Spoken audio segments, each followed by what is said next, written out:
Hey everyone, what is up? So today we're going to be playing Jetpac from the Rare Replay Collection.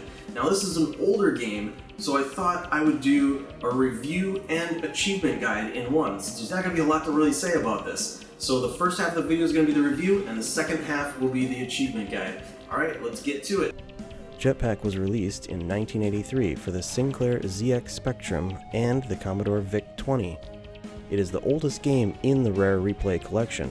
Immediately when I sat down with this, I was thinking, great, now I'm going to have to play this crappy game. And during my first time playing the game, I thought, yep, gonna be here for a while. That being said, once I learned the controls, it actually wasn't too bad. The basic premise of this game is to reassemble your rocket ship, then collect fuel for the rocket and blast off, all while shooting enemies that get in your way. A simple game that surprisingly ends up being pretty fun after spending enough time with it. So after you put together your ship, you'll need to collect fuel.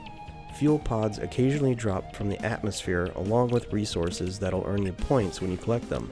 You'll need to collect and load 6 fuel pods before your ship is ready to take off. Once your ship is ready, you can hop aboard and you'll travel to the next planet.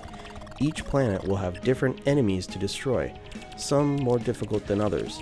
Once you've cleared 4 planets, you'll need to assemble a different ship and basically repeat the same steps for each level. There are 4 different ships in total, and once you've cleared all planets with all ships, you'll go back to the beginning. Yes, this is a game about the high score.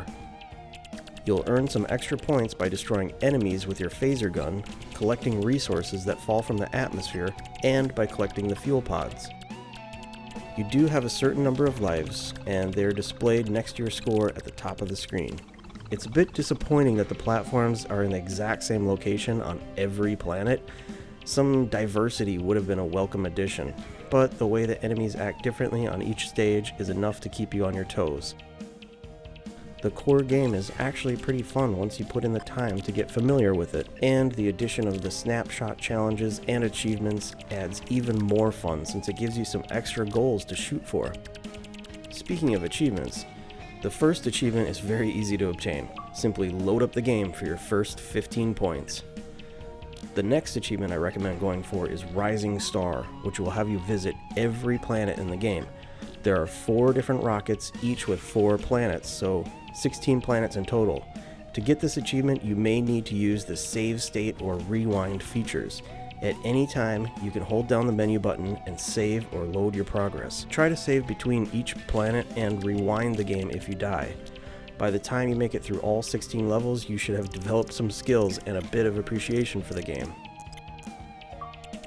Now is a good time to complete the snapshot challenges.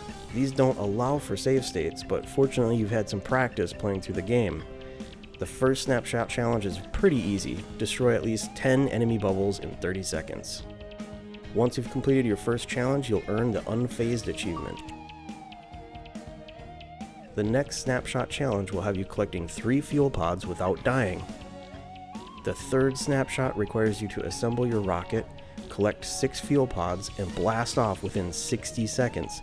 Now 60 seconds isn't a lot of time, but you can save yourself quite a lot of time by collecting the fuel while it's near the top of the screen, then drop down near the ground with it before bringing it to your ship.